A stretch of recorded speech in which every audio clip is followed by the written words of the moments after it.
We're about to head into some fairly dense scientific territory, and one of the strangest mysteries of all, the Big Bang.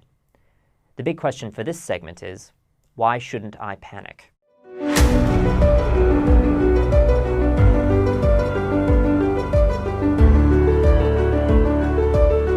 It's often at this point in big history courses, online or in the classroom, that people's heads feel like they are about to explode from all the new and overwhelming detail and some pretty out-there concepts about the beginning of all existence. A topic as massive and mysterious as the Big Bang can feel quite mind-boggling for people who are visiting the topic for the first time. All I can say is, keep calm and carry on.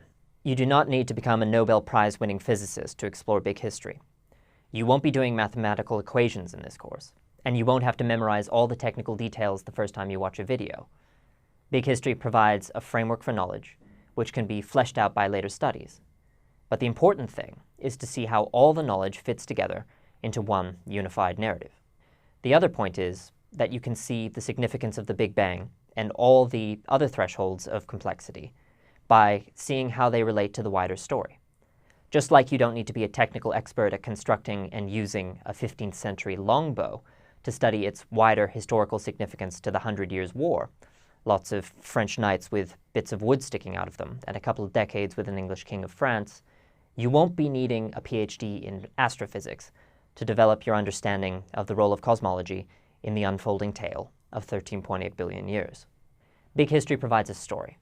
People of different backgrounds take different things away from that story. So don't let the fact that you may have been terrible at science in school scare you off.